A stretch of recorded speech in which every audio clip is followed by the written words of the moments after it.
A couple of things we are following very closely is what's going on in North Korea these days. It seems like almost every day they've been testing new ballistic missiles.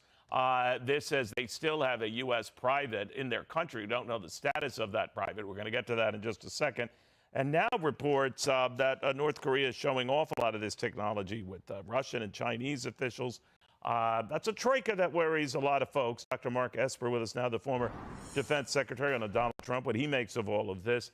Secretary, when it rains, it pours, I guess. But these developments in North Korea, as well as news that we're sending more ships to the region, does raise questions where all of this is going. What do you think?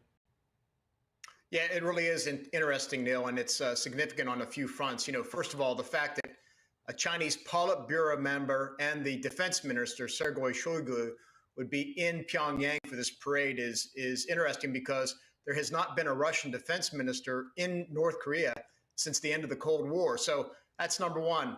Number two, the fact that these two officials from China and Russia would be there observing a parade that featured road mobile solid fuel ICBMs that can reach the United States. Just kind of signals those two countries' support for Kim Jong-un and his threatening behavior towards the United States. It also underlines the fact that those countries are not serious about nuclear nonproliferation. Any attempts by us to continue to entice them to help us out are probably going to be fruitless. And look, they're also supposed to be abiding by UN sanctions against these countries, and that's not going to happen. I think the final point, Neil, is this, and it pertains particularly to Russia. Russia is now at the point where it's dependent on rogue states like Iran and North Korea to supply it with a means to prosecute its war in Ukraine. We know that they're getting drones and other materials from Iran, and we suspect they're getting 155 millimeter rounds. And I read in the paper today that North Korean rockets have found their way or been at least intercepted by friendly nation forces going to Russia as well. So Russia's doing everything it can to find the means to continue to prosecute this war. And it's going to rogue states like North Korea to do so. Yeah, and if you know this stuff far better than I, Doctor, but a lot of the stuff the North Korean leader was showing off was stuff that should be banned, that's not allowed, that they don't seem to care. I am curious, though, where you see it going, because tensions are heightening between the North and the South, North Korea and South Korea. They're even racing each other with space projects and the like, and the threats go back and forth. I mean, are we looking too much at Russia and not enough at what North Korea and is cooking up? Well, we certainly have seen an exceptional year in 2023 with regard to North Korean missile launches. They've launched dozens, more than we've ever seen, and now ICBM range as well. They're clearly amping up the rhetoric and the noise. Have been glad to see over the past couple of years there's been a strong alliance between the United States, South Korea, and Japan, particularly among the leadership, right, with Prime Minister Kishida and President Yoon in South Korea, really unified in terms of pushing back against North Korea, showing resolve, but also against China as well. So that's a good sign. But I think this is also part and parcel of Kim Jong-un seeing the world's attention focused away from North Korea and more on Ukraine or on Taiwan.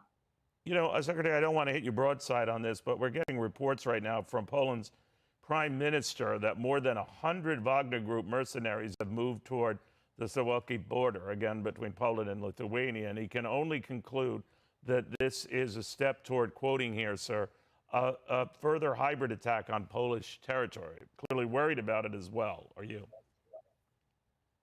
Yeah, I just caught a quick snippet of this before I came on. But look, hybrid warfare coming from Russia against the Baltic states and Poland has been ongoing for many years.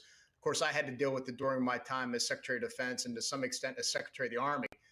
So that's been ongoing. This fact that Wagner troops may be heading toward there is interesting. You know, the Suwalki Gap is less than 100 miles long. It connects Belarus with Kaliningrad, which is a Russian enclave, and a very significant one too. So we don't know, if true, where exactly these Wagner troops are, and also who's in control of them. Is it Belarus? Is it Putin?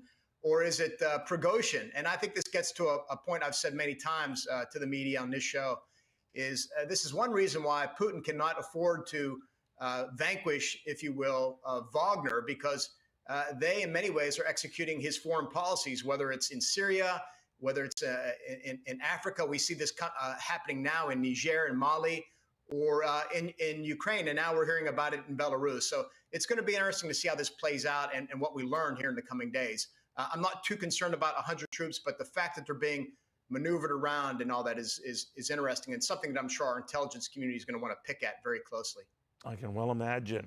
Secretary, thank you very much. The former Defense Secretary under Donald J. Trump, Dr. Mark Esper. Thank you again, Secretary.